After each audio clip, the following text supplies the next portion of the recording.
Avec l'aide d'Hachem, aujourd'hui, on est dans la suite de l'étude du Sharet Teshuvah et je propose d'explorer un petit peu le sixième principe de la Teshuvah selon Rabbeinu Yonah, qui s'appelle la boucha. La boucha, ça veut dire la honte. Nous avons une vision de la honte qui est très négative. C'est que pour nous, oh la honte, c'est quelque chose qui n'est pas bon. D'ailleurs, si quelqu'un y fait honte à quelqu'un d'autre, on sait que celui qui est malbim, tnichavero barabim, celui qui fait honte à quelqu'un en public, alors il n'a pas le droit au monde futur. Et nos Chachamim disent que la gravité de faire honte, c'est un Tosfot dans Masechet Sota, Daf Yud, qui dit que de la même manière qu'il y a 3 avérotes pour lesquelles on dit Yarek vel Yavor, mieux vaut mourir que Chas Shalom les transgresser. Il dit Tosfot, on ne devrait pas dire qu'il n'y en a que 3, on devrait dire qu'il y en a 4. Pourquoi ? Parce que étant donné que Tamar, elle a pu rentrer dans un feu ardent, elle a été prête à rentrer dans un feu, ça veut dire à être brûlée, plutôt que de faire honte à Yehuda en lui proposant des signes, on apprend de là que Mutav, Shikanes Adam Bekifshan Haesh, Ve'al Elbim Pnechavero Barabim, c'est mieux de rentrer dans le feu que de faire honte à son prochain. Donc on se dit, attends, la honte c'est quelque chose de très grave. Et pourtant, étudions. Il nous dit Rabbeinu Yonah, Keinyan shenemar, comme c'est écrit, Boshti vegam nichlamti, kinasati hechbat neuray. Dans le livre de Jérémie, il est marqué j'ai eu honte, je me suis senti déshonoré, et j'ai porté la gravité et la honte de ma jeunesse. Autrement dit, le prophète ici fait l'éloge de l'importance qu'on doit donner au fait de ressentir la honte.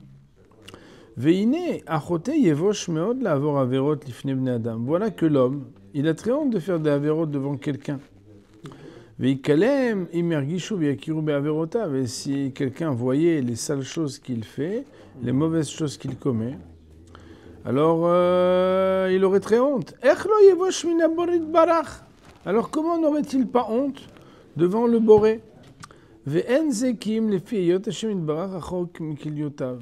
Seulement que, s'il a honte devant les hommes et qu'il n'a pas honte devant Hachem, c'est qu'Hachem, il est loin de lui. Ça veut dire qu'il est loin de sa perception. Alken yevosh min avin Ibrahim, velo yevosh min haborei barach. C'est la seule raison pour laquelle on peut comprendre que quelqu'un, il a honte des créatures, mais il n'a pas honte de Hachem. Amrou rabotenu zichronam livracha. Et nos maîtres, ils ont dit dans la Gemara de Brachot, qui béchat ptirato chez Rabbi Yochanan ben Zakkai, qu'au moment où Rabbi Yochanan ben Zakkai, il était très gravement malade et qu'il allait mourir. Alors Amrou l'Otamidav, ses élèves lui ont dit, Rabbeinu, notre maître, barecheinu, s'il vous plaît, faites-nous une bénédiction. Amarlem, il leur a dit, Yehiratson, Shemorashamim alechem koromar abasar vadam. Je fais une bracha, que vous puissiez avoir Morash Shamaim, la crainte du ciel sur vous, comme vous craignez Basar Vadam, les hommes. Ça veut dire que la bracha qu'il leur fait, c'est de craindre Hachem comme ils craignent les hommes. Et à la Gemara, elle raconte qu'Amroulo, Rabbeinu, Atkan Velo Yoter, ils ont dit quoi? C'est tout, c'est ça la bracha que tu nous fais et pas plus. Et il leur a répondu Alvaï. Pourvu déjà que vous arriviez à ça, pourquoi? Parce que Tid'ou she'arei Adam over avera baseter v'omer Alvaï lo yir'ani Adam. Parce que les hommes se disent toujours, quand ils font des fautes, pourvu que personne ne m'ait vu. Alors je voudrais qu'on approfondisse un peu ce texte en citant un autre texte exceptionnel qui est dans l'enseignement du Rav Dessler à plusieurs endroits, et notamment ils ont sorti un volume sur Rav Dessler sur Elul, avec là-bas un sujet à propos du Ganav et du Gazlan. Il existe une Gemara qui nous dit qui pose la question, pourquoi est-ce que le Ganav, il paye plus cher que le Gazlan? Alors je vous rappelle, Moraï Varabotek, que la terminologie en hébreu fait une différence, fait une différence entre le Gazlan, qui fait du Gezel, et le Ganav, qui fait de la Gneva. Les deux sont des voleurs, mais il y en a un qui vole devant, et il y en a un qui vole derrière. C'est-à-dire quoi derrière? Derrière quoi? Non, il y en a un qui vole devant celui qui est volé, c'est-à-dire qu'il vous arrache, Chas Shalom, l'objet que vous avez, oui, il vous le prend. Et il y en a un autre qui le fait uniquement quand vous ne le voyez pas. Et la halakha, elle est que la Torah nous dit que celui qui vole et que on voit qu'il est en train de voler. Alors lui, quand il rembourse qu'une fois. Celui qui vole, c'était derrière le dos de la personne, il rembourse 2 fois. La Gemara de demander, alors pas toutes les Gemarotes se permettent de faire ça, hein, parce qu'en réalité, c'est pas évident. Est-ce qu'on a le droit de poser la question pour savoir c'est quoi la raison d'Hachem? Pourquoi? Parce que Hachem, il a décidé, en tout cas, c'est marqué ici, dans Bava Kama. Shalou, Talmidav et Rabbi Yochanan ben Zakkai. C'est toujours Rabbi Yochanan ben Zakkai. Ses élèves lui ont posé la question. Pourquoi la Torah a été plus dure avec celui qui vole sans le montrer que quelqu'un qui vole devant la personne qui a été volée? Et là, on nous dit, c'est parce que Amar lahem ze ishva kavod aved likvod kono, ze lo ishva kavod aved likvod kono. Il y en a un pour lui, il n'a pas plus honte des hommes qu'il a honte d'Hachem, il a honte des deux de la même manière. Alors qu'il y en a un autre, il a plus honte devant les hommes que devant Akadosh Baruch Hu. Donc il a rendu les hommes plus que Hachem. Parce que Kivyachol asa ain shel mala kilu enaroa. Parce qu'en se cachant de l'homme sans se cacher d'Hachem, il a fait comme si l'œil d'Hachem ne voyait pas, et que comme si ozen shel mala, l'oreille d'en haut, elle n'entendait pas, kilu enashomat. Arrive, donc il amène un verset là-bas, la Gemara, en disant de Isaïe,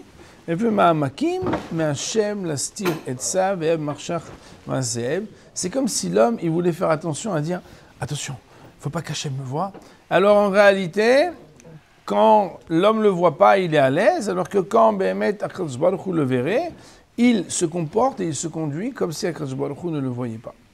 C'est quelque chose d'extraordinaire. Donc on voit ici que, quelque part, il y a quelque chose qui dit que quand un homme, il a honte, d'abord, on voit que la honte, elle a quelque chose de positif, mais la honte, en fait, elle a des dargotes. Alors, je dois vous avouer que l'autre jour, j'ai beaucoup réfléchi à ce sujet. Alors, la question, c'est de savoir, a priori, ça sert à quoi de punir la personne si la personne, de toute façon, la personne, ok, bon, elle a dégradé l'honneur qu'elle doit à Hachem parce qu'elle a plus eu honte de l'homme que d'Hachem. Tu lui fais payer 2 fois. Alors il dit, c'était un sujet super intéressant. Ça va vous faire réfléchir, je pense. C'est que, en fait, ici c'est un Maharal de Prague. Le Maharal, il dit, quand quelqu'un, il a ni honte de Hachem, ni honte de l'homme, son cas est très grave. Parce qu'en fait, il n'est plus aussi rattrapable. Parce que comme il n'a plus honte devant personne, alors lui, quelque part, on ne peut pas le faire réparer. Je vous lis les mots du Maharal, ils sont exceptionnels. Le Maharal, il dit comme ça. Écoutez bien les mots, hein, c'est très très beau. Le Maharal, il dit Kol zman shadam mitbayesh me'avera. Tant que l'homme peut avoir honte d'une faute, afilu mitbayesh rak klape chavero, même si c'est que devant son ami. Il a honte que devant son ami et pas devant Hachem. Adain en ze churban gamur. On n'est pas dans la destruction totale. Il y a quelque chose qui est encore un peu rattrapable. Kiesh adain asaga bepritut achet, parce qu'il peut avoir encore quelque chose de la perception de ce que c'est la faute. Je ne lis pas dans votre livre, je lis dans le Maharal, cité dans Parlant d'Esler. Davar zeu nitzotz emet, dit le Maharal. Et ça, c'est une étincelle de vérité. Chez Efshar, chez Eviou, les tchouva, qu'on peut l'amener grâce à ça à la tchouva. Aval ksheno mitvayesh, mais quand le gars, il n'a pas honte, il a honte de personne. Afilu mehavero, même de son copain, il n'a pas honte. Alors, Imken, Haserlo, Ergesh Ahet Legamri. Il lui manque intégralement et totalement le ressenti de la faute. Areze Churban Gamo. Ça, c'est une destruction totale. Ou le fisé à Gazlan Garo Maganav. Il dit le Maharal de Prague, c'est pour ça que le Gazlan, il est pire que le Ganav. Nous, on dit quoi, étant donné qu'il se cache, il est pire. Et on le fait payer pourquoi? Parce qu'on le fait payer parce qu'il a fait pire, parce qu'il s'est caché. Nous dit le Maharal, pas du tout. On le fait payer parce qu'il est moins pire. Parce qu'à partir du moment où le gars, il a encore une certaine honte, c'est qu'il se cache devant les hommes. C'est qu'il a encore un ressenti, une sensibilité à la honte. Le fait qu'il a encore un ressenti, une sensibilité à la honte, si on le fait payer à ce moment-là, que c'est une personne qui est encore sensible à la honte, on peut le faire se rattraper. Et d'ailleurs, c'est très intéressant puisque le Rav il amène qu'on n'a pas trouvé dans la loi civile ou dans la... que quelqu'un qui dit, bon voilà, monsieur le juge, je reconnais mon erreur, on dit, ah bah comme tu as reconnu, t'es pas tout, t'es exempté. On dit, vous avez reconnu, alors vous payez tout de suite. Alors que dans la Torah, Modé Beknas, quand quelqu'un il reconnaît à propos d'une amende, Il est pas tout, il est exempté. Il dit le Rav, mais pourquoi? Parce qu'en fait, les amendements de la Torah, ils sont pas là pour faire du mal. Il y a des fois, tu vois le gars, il est là, il te dit, vous allez payer pour te faire du mal. Mais dans la Torah, on ne dit pas qu'on va payer pour faire du mal, on va payer pourquoi? Pour s'améliorer, pour réparer, pour changer. Il nous dit le Maharal quelque chose qui est extraordinaire. C'est que la honte, c'est quelque chose de très positif. Seulement, il faut que ça soit fait d'une manière qui soit là pour aider la personne à grandir. Et d'ailleurs, je me rappelle une fois, le Rav Shapira Zatzal, il y avait eu un séminaire à la montagne pour les éducateurs. Et il y avait là-bas des enseignants, directeurs d'école, etc. Et je me rappelle, j'étais là-bas, j'avais enregistré le cours. Et le Rav, il avait cité le Rambam qui dit qu'un enfant qui se comporte mal... Alors, faut faire attention, hein, je sais qu'ici, il y en a qui sont durs, là, calmez-vous. Hein. Il y a marqué, il faut lui faire honte, il faut lui faire des remontrances, des réprimandes. Et moi, après, je dis qu'il faut d'arabe. Les gens ils sont dans l'ambiance très éducation positive, tu dis rien, surtout tu dis c'est bien. Et il dit oui, mais alors? Je dis non, mais Koudin, les gens. Et après, le cours d'après, il avait repris, il avait dit non, mais vous n'avez pas compris, je crois que ça veut dire faire honte. Faire honte, ça ne veut pas dire faire du mal à quelqu'un. Faire honte, ça veut surtout dire à quelqu'un comme toi, il ne peut pas faire une chose aussi basse. Quelqu'un comme toi, il ne peut pas faire quelque chose d'aussi déplacé.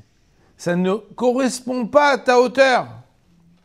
Ça veut dire quoi? Ça veut dire que, écoutez bien les mots que je vais vous dire à Botaï, faire honte à quelqu'un qu'on aime parce qu'il a fait quelque chose de pas bien, c'est l'éduquer à avoir honte de lui-même.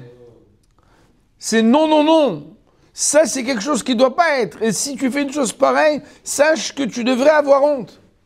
Et comment on le fait? En lui disant quelque chose. Maintenant, le but n'est pas tant que cette personne, Chas Shalom, soit attristée, soit honteuse, pas du tout. C'est que cette personne, en fait, on lui transmette combien la honte, c'est un outil qui est extraordinaire. Parce que la honte, elle n'est pas venue au monde pour faire autre chose que réprimander l'homme pour le faire avancer. Hachem, il y a marqué que quand Adam et Chava, ils étaient tout nus, Véloïd Bochash, où ils n'avaient pas honte. Ça, c'était avant la faute. Après la faute, il y a marqué qu'ils ont pris conscience qu'ils étaient nus. Alors, ils ont eu honte. Alors, qu'est-ce que ça veut dire? Ça veut dire qu'en réalité, la honte, elle est là pour faire prendre conscience de ce qui ne va pas. Bien évidemment, c'est plus intelligent d'apprendre de ce cours que nous-mêmes, on doit avoir honte, plutôt que commencer à apprendre que nous-mêmes, on doit faire honte à qui que ce soit. Mais ça veut aussi dire, Mouraï Verabotaï, que dans la vie, on regarde la honte d'une manière négative, alors que la honte, c'est un outil pour pouvoir grandir dans la Torah et les Mitzvot et pour pouvoir s'arranger. Et il faut savoir que malheureusement, nous sommes trop souvent pris par le désir de ne pas ressentir le petit moment gênant d'avoir honte, parce que ça fait de la peine d'avoir honte, n'est-ce pas? Mais vous savez bien, en bouteille, que quand quelqu'un il est pris la main dans le sac, en train de faire quelque chose qu'il ne fallait pas, ça peut avoir un très bon effet. Je ne le souhaite à personne, parce que c'est vraiment triste et gênant. Mais si quelqu'un, Chas v'Shalom, il est pris la main dans le sac, alors là, c'est quelque chose qui peut avoir un effet. Quand quelqu'un il comprend que la honte c'est un outil, au lieu d'attendre que les autres lui fassent honte pour les choses mauvaises qu'il va faire, il faudrait lui-même être capable d'avoir honte avant de faire pour ne pas faire. Seulement nous on n'est pas là-bas. Mais c'est parce qu'on a une vision de la honte qui est négative. La Gemara elle raconte qu'une fois il y a un Rav, il allait faire une Avera. Il sentait que le feu brûlait à l'intérieur de lui. Et il a crié « Au feu ! Au feu !» pour que les gens viennent. Et les gens ont dit quoi? Il dit « Restez là, parce que j'allais faire quelque chose d'interdit. » Tout le monde pose la question « Mais c'est quoi cette histoire? C'est n'importe quoi, quelle honte !» Il a dit « Je préfère avoir honte ba'olam hazeh que vivre dans la honte ba'olam haba. » Et notre problème, Moraï Verabotaï, c'est que nous, on n'est pas là-bas, vous voyez. Nous, on se dit non, mais attends, et dans notre génération, malheureusement, les gens n'ont plus honte. Ils n'ont plus honte de rien. Tout se fait, tout s'accepte, un petit peu comme l'histoire de Amalek, où il rentre dans la baignoire bouillante, et il y en a toujours un qui a déjà osé faire ce que personne ne devrait oser faire, et à cause de ça, ça fait plus honte à personne. Et donc les personnes se permettent de légitimer et de se sentir à l'aise de choses dont il faudrait avoir honte. Mais je comprends pas, t'as pas honte? Bah non. Mais pourquoi? Il dit, mais moi j'ai pas à avoir honte. C'est toi, pourquoi t'as honte? Quelque part, les gens qui ont honte, c'est eux qui sont tordus. Alors qu'en vraie vérité, la honte, c'est un outil, c'est naturel. Et on perd des fois même le bon sens. C'est la raison pour laquelle, quand on s'éduque soi-même, ou quand on éduque l'autre, il faut être capable d'utiliser la honte. Parce que la honte, c'est un outil extraordinaire dans la Avodat Hashem. Nos Chachamim nous disent que tout celui qui a fauté, et qui est mitbayesh, et qui a honte de la faute qu'il a faite, la honte, elle est mechaperet. On lui pardonne ses fautes à partir du moment où il a eu honte. Pourquoi? Parce que quand quelqu'un il a honte, c'est comme s'il séparait l'acteur de l'action. Parce que j'ai tellement honte de ce que j'ai fait, que quelque part, j'aurais fait n'importe quoi pour que jamais tu m'associes à ce qui a été fait en disant que c'est moi. Mais c'est une manière d'arriver facilement au regret. Et ça, c'est quelque chose d'exceptionnel. Il y a bien évidemment un texte que tout le monde connaît, c'est le début du Shulchan Aruch, avec le Rama sur le Seif Aleph. Au début du Shulchan Aruch, qui est marqué « Shiviti Hashem le'Igitamid » un homme, il doit toujours s'imaginer qu'il est devant Hashem. Et en fait, si un homme, il s'imagine qu'il est toujours devant Hashem, il ne peut pas se conduire devant le roi comme il se conduit devant tout le monde. Et si c'est le roi des rois, c'est la raison pour laquelle, Moray Verabotai, en fait, un homme, il doit essayer de faire en sorte de se rappeler combien Hachem il est présent dans notre vie. Et que même quand personne ne nous regarde, Aïn Roa, Ozen Shomat, il y a un œil qui regarde et une oreille qui écoute. Et toutes tes actions sont écrites dans un livre. Vous savez qu'on est traqué par les moteurs de recherche, par notre historique, par... Vous comprenez que là, par exemple, on discute d'un truc, si on est connecté après, on ouvre le navigateur et bon, vous savez bien comment ça se passe. C'est une manière de comprendre que dans la vie, il faut arrêter de croire qu'on peut être à l'abri de la volonté d'Hachem en se faisant un petit endroit offshore où on fait ce qu'on veut. C'est pas vrai, il n'y a pas une chose pareille. Et ce qu'on apprend dans ce yosod, dans cette idée de la boucha, c'est qu'un des principes, il nous dit Rabbeinu Yonah, qu'on doit apprendre, c'est que la boucha, la honte, c'est un outil exceptionnel qui nous permet de faire teshuva, qui nous permet d'avoir la kapara, et Bezrat Hashem, qui nous permettra d'avoir la Geoula Shlama de Merabi Amenu. Amen. Amen.